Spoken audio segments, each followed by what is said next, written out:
As you can see here, I'm using my flat 1-inch brush and just blending now the Naples yellow into this grey blue here. And I've used plenty of paint. The more paint you use, the more time you have to blend. Acrylic paints dry very quickly. So if you're painting a large area like a sky where you're going to be doing some blending, always use plenty of paint because it will give you longer to blend with. And you can also add a little bit of water if you need to make blending easier. But I've been very generous here with the buff titanium. I'm actually squeezing a little bit more and very gently blending here to create an atmospheric sky, you know, and you can create any sort of sky you like really. I've painted it lighter on the horizon so it gives more depth as well. I've decided to squeeze out a little bit more of the buff titanium and I'm blending there just to create a little bit more drama and light in my sky.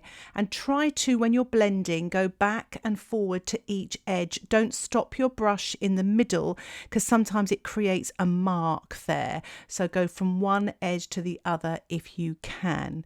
I'm removing the washi tape now. As you can see, there's a lovely straight edge there. It's a really good way of sort of getting your horizon straight, nice clean lines. Now I'm just squeezing out more of the buff titanium, more of the grey blue, and also some grey violet.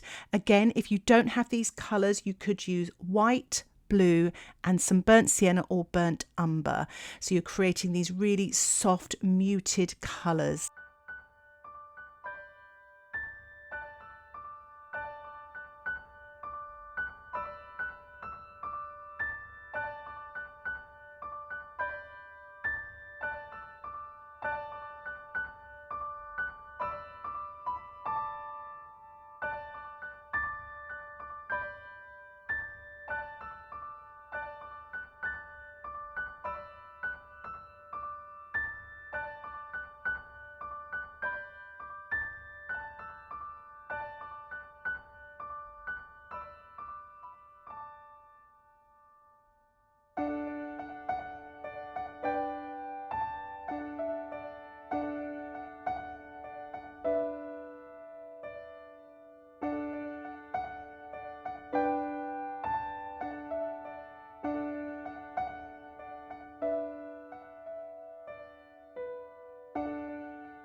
As you can see here, I'm blending also with my fingertips.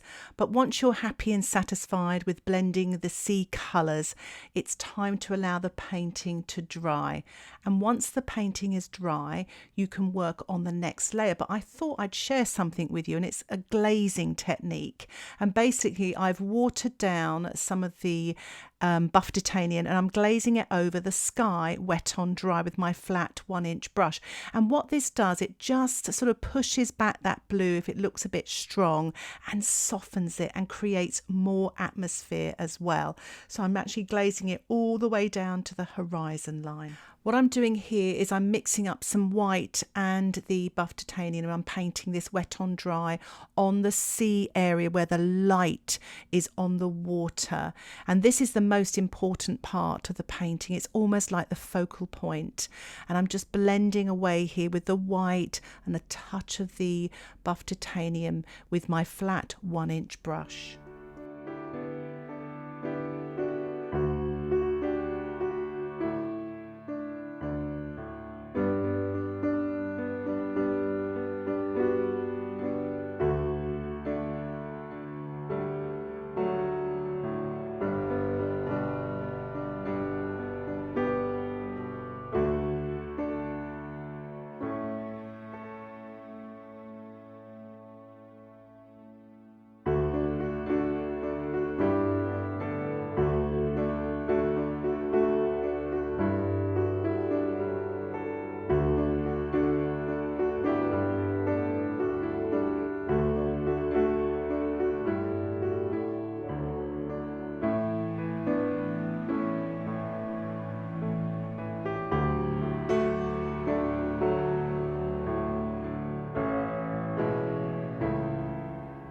As you can see here, I'm using my flat 1-inch brush and the sort of side of it, printing a little bit of white titanium onto the surface there to create that lovely sparkle in the water, and it really is quite effective. Don't worry if your paint is a little bit transparent. You can always go over these marks again later with some white. And I'm doing a little bit of dry brush as well with the side of my brush to create a lovely textured light effect on the sea as well. So make sure there's no water on your brush. Your brush is dry, it's just got paint on it, otherwise it will dilute the paint. Try to vary the marks as well. Don't have them all the same or all in a row. Try to be as random as you can. Remember, if you don't like a mark, just wet it and wipe it off before it dries. I've swapped now to a really small brush, only because it was the first brush I could grab, so if you want to use something larger, go for it.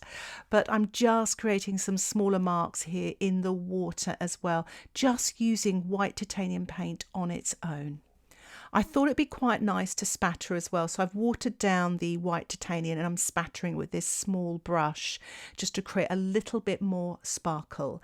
So I'm mixing up a little bit of the grey violet here, but you could use the ultramarine, burnt sienna and a little bit of white, or the buff titanium. And it's quite a soft colour here, soft grey, and I'm just blending it in to the water just to finesse the painting, so it's going into this light area, and you can mix it up a little bit and add maybe a little bit more blue. I'm adding a little bit more buff titanium, so the water's got lots of different shades in there. It's not just one flat colour.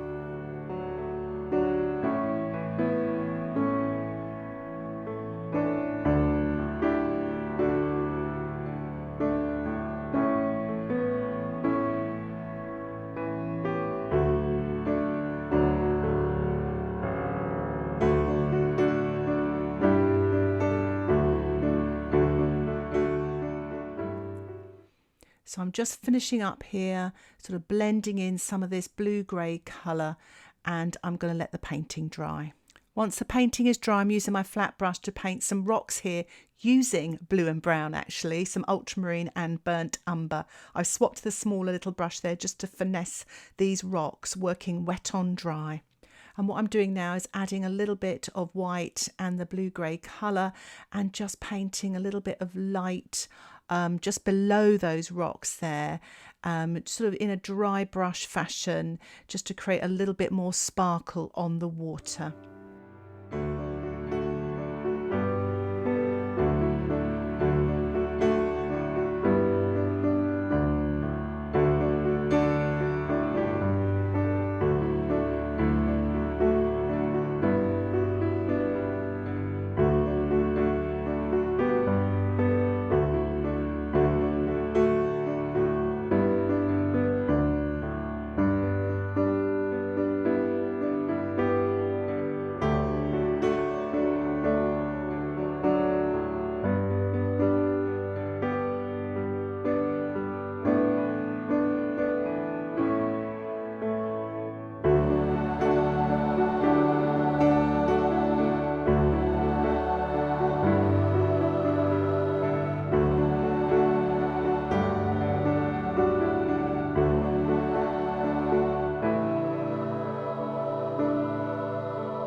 As you can see here, I'm just adding a little bit more of the light colour with my brush there, using some of that grey blue as well, and adding a little bit of land in the distance here, working wet on dry.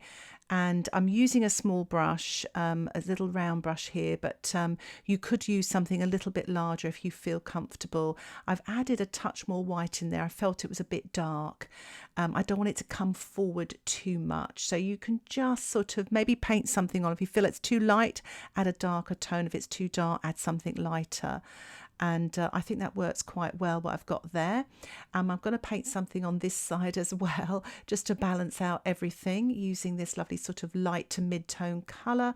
But you could use ultramarine, bit of burnt sienna and a touch of white to create this colour. If you want a blue grey, add more blue, less brown. If you want a warmer grey, add more brown, less blue, and then some white. So I'm just blending the top here so it looks like it's sort of fading off into the distance to create some depth in my painting. I'm doing the same on the left hand side here, just to blend this distant land here so it doesn't come forward too much, to create depth in my painting. I thought it'd be quite nice actually to paint a little bit more white under these rocks to create some light against dark, and I thought it'd be quite nice to spatter as well to look like the waves are crashing up against the rocks there. I've just dabbed a little bit of my paper towel because the little white spots went a little bit further than I thought they would. Using this small round brush just to paint a little bit more white, finessing the light on the water.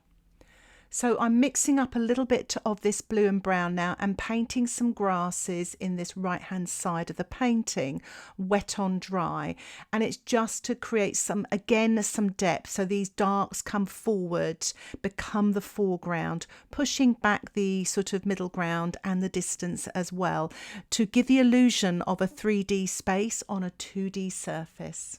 So I've kept the sort of colours in this painting really, really simple. I'm just creating some texture on these grasses as well, just to pull them forward even more to create this illusion of depth. Adding a touch more dark as well, just to finesse this detail here in the bottom right hand corner. And I'm mixing up a little bit of the blue, the brown with a touch of white, and I'm going to paint some birds in the distance, quite small, using my small round brush. And they're like V shapes but a little bit wider, and I try to have one wing shorter than the other so they look like they're sort of turning into the distance there.